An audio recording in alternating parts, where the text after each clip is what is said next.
Hello दोस्तों, आप सभी का स्वागत है आपके आपके YouTube channel Google voice Srinivas में। मैं हूं मुखिया यादव। आज आप लोगों को फिर से मैथ पढ़ाने के लिए जा रहे हो। तो मैथ में पढ़ाएंगे चक्रवृद्धि ब्याज। मैथ में पढ़ाएंगे आप लोगों को चक्रवृद्धि ब्याज। और ये हर एक सवाल आपको एग्जाम में पूछा गया सवाल होगा। ऐसा कोई सवाल ना होगा जो एग्जाम में पूछा गया नहीं है। हर एक सवाल होगा जो एग्जाम में पूछा गया है। अलग अलग एग्जाम का सवाल उठाया जाएगा, पूछा हुआ सवाल आपको प्रीवियस ईयर सवाल करवाया जाएगा। तो आप लोग वीडियो में लास्ट तक बने रहिए। सभी सवाल को कर देंगे धुआं धुआं, और आप लोग भी कर दीजिएगा धुआं धुआं। सुनिए कैसे बनेगा। बोला कि 15% वर्ष की वार्षिक चक्रवृद्धि ब्याज दर के साथ 18,000 रुपया की राशि पर 2 वर्ष की अवधि के बाद प्रति राशि होगा। यानी 2 वर्ष की अवधि के बाद बोला ना कि कितने राशि होगा। सवाल आपसे ये पूछ रहा। सुनिए सवाल में क्या बोला कि 15% वर्ष की वार्षिक चक्रवृद्धि ब्याज दर के साथ। भाषा को पकड़िए। सवाल को बनाने से पहले जो है ना, सवाल के भाषा को पकड़ना सीखिए, उसके बाद सवाल को आप लोग बना पाइएगा।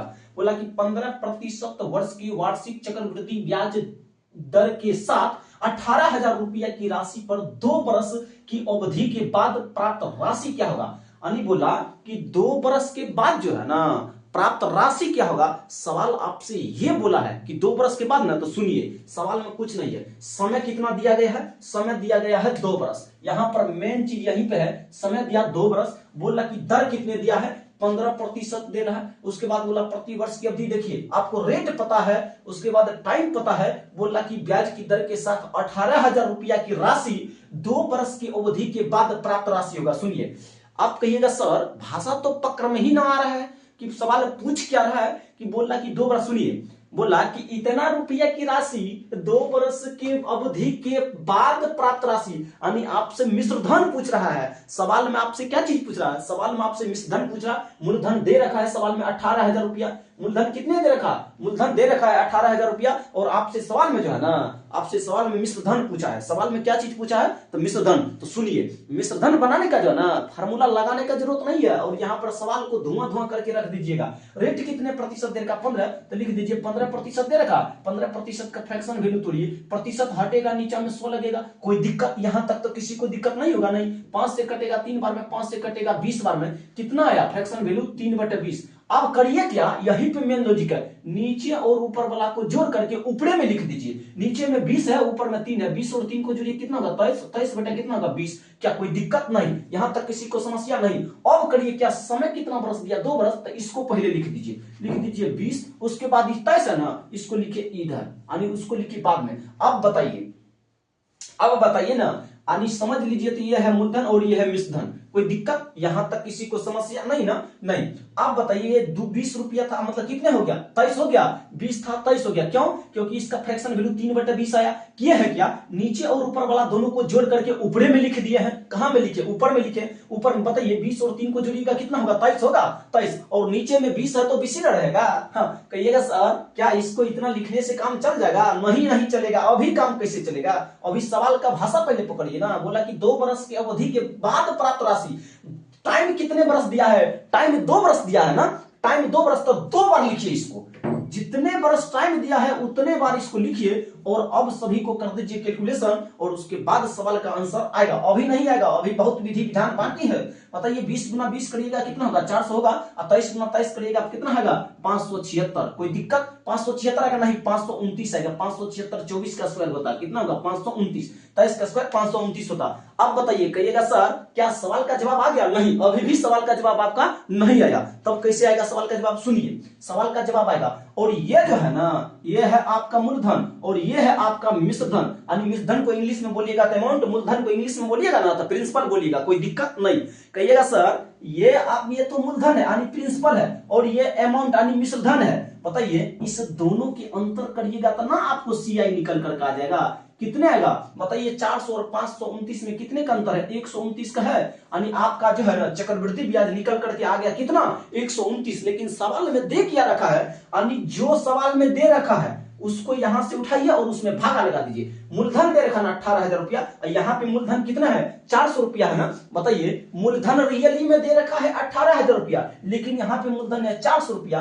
यानी इसी 400 का वैल्यू जो है ना ये 400 का वैल्यू आपको 18,000 दे रखा है, 18,000 दे रखा ना, 18,000 दे रखा। बताइए एक का वैल्यू कितना होगा, यानी 18,000 बटे क्या करिएगा 400 करिएगा, 0 0 0 0 कट जाएगा, 4 से 180 कटेगा 45 बार में। किसी को समस्या नहीं, कितने बार में कटेगा 45 बार में। कहिएगा सर आपको कैसे पकड़ में आ गया कि 45 बार में ही कटेगा, 45 चौके 180 होता है, इसके लिए आपको टेबल याद करना पड़ेगा, हाँ, तभी काम होगा। 45 चौके कितने होगा 180 होता, इसलिए 2 जीरो से 2 जीरो को उड़ा दिए और यहाँ बचा 180 और 4 से 180 कटा 45 बार में। अभी भी आंसर नहीं गया, बोल रहा क्या कि अवधि 2 वर्ष के अवधि के बाद प्राप्त राशि होगा, प्राप्त राशि यानी आपसे मिश्र धन पूछ रहा, तो मिश्र धन यहाँ पर कितना दे रखा है 529 तक करिए क्या 529 गुना कर दीजिए 45 और जो आएगा वही आपके सवाल का जवाब आएगा। क्या दिक्कत किसी को यहां तक नहीं। अब कैलकुलेशन करके भी बता देते हैं, किसी को समस्या।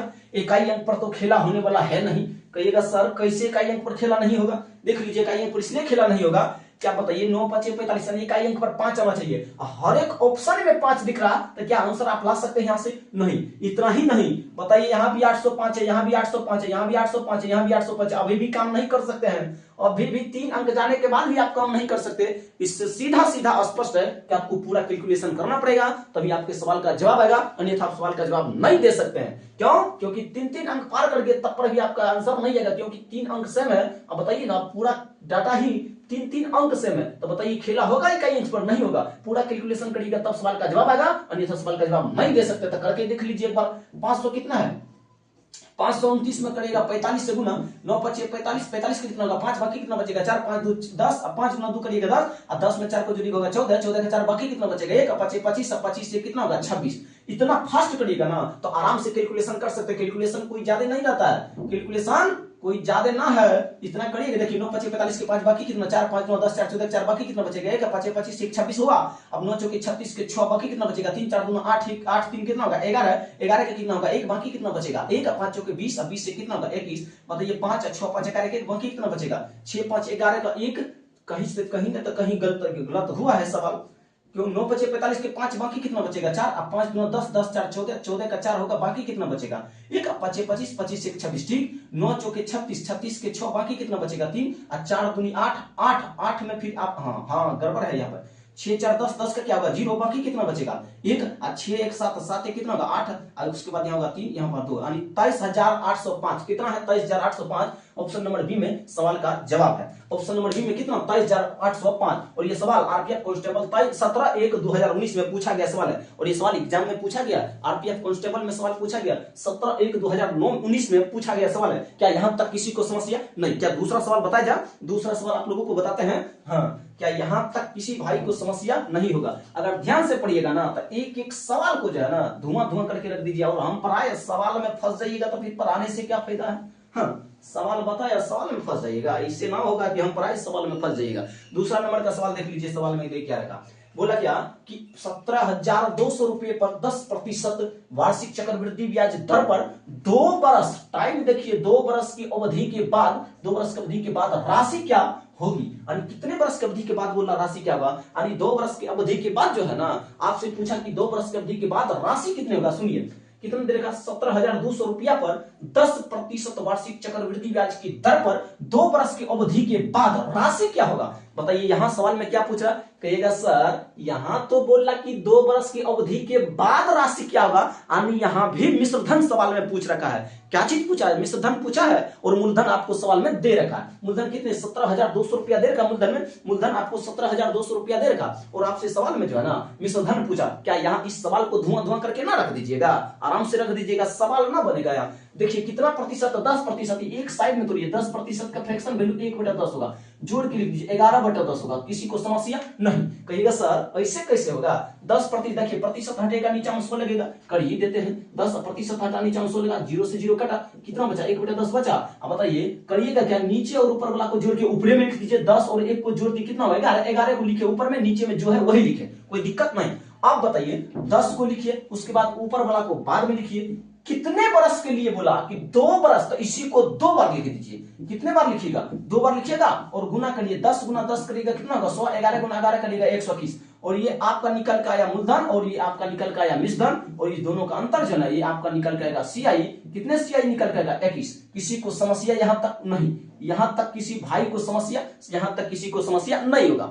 अब करिए क्या, सवाल में दे क्या रखा है, सवाल में बोला कि 17,200 रुपये की राशि यानी मूलधन दे रखा है, मूलधन न दे रखा है तो मूलधन यहां पर रियली में कितना है 100 है, लेकिन यहां पे मूलधन आपको 17,200 रुपया दे रखा है, यानी आप इसी 100 का वैल्यू है ना, आपको सवाल में 17,200 दे रखा है। बताइए 100 का वैल्यू 17,200, तो एक का वैल्यू कितना होगा, इसको भागा दीजिएगा, कट जाएगा कितना आएगा 172 आएगा, 172। कहिएगा क्या सर सवाल का जवाब ना आ गया 172? नहीं, अभी नहीं आया। अब सवाल में पूछा क्या कि बोला कि 2 वर्ष की अवधि के बाद राशि क्या होगी, यानी आपसे मिश्रधन सवाल में पूछा। क्या चीज सवाल में पूछा, मिश्रधन ना, तो बताइए यहाँ पे मिश्रधन आपका कितना है 121 है ना, और यहाँ पर 172 से गुना करिएगा ना, तब सवाल का जवाब आएगा। तो करिएगा 121 से गुना क्या करिएगा 172, उसके बाद सवाल का जवाब इकाई अंक पर काम होगा, 2 गुना करना, इकाई अंक पर काम नहीं होगा। यहाँ भी देखिए 3 डिजिट सेम है, इसका मतलब है कि पूरा कैलकुलेशन करिएगा ना, उसके बाद ही सवाल का जवाब ले पाइएगा, अन्यथा ना ले पाइएगा, कहिएगा इकाई दहाई सैकड़ा स्थान से खेला करेंगे तो सर ना होगा, ना हो पाएगा। क्यों नहीं होगा, क्योंकि देख लीजिए 3 डिजिट सेम है, 3 डिजिट सेम है, ऑप्शन से आप ना पकड़ पाइएगा, इसका मतलब है पूरा कैलकुलेशन करिएगा तब सवाल का जवाब आएगा, अन्यथा सवाल का जवाब आप नहीं ले सकते हैं, क्योंकि 3 ऑप्शन सेम है, मतलब 3 डिजिट सेम है। तो बताइए हो पाएगा नहीं, क्या इसको साफ कर दिया जाए और यहाँ पर कैलकुलेशन करके आप लोगों को बता देते। यहाँ तक तो आप समझ ही गए होंगे इसको कैसे तोड़े हैं, यहाँ तक किसी को समस्या नहीं होगा। तो आप बताइए यहाँ पर आपको कैलकुलेशन करके बता देते। बताइए 172 में गुना कर दीजिए 121 से, कोई दिक्कत, 1 से गुना करिएगा तो 172 रहेगा, फिर 2 से गुना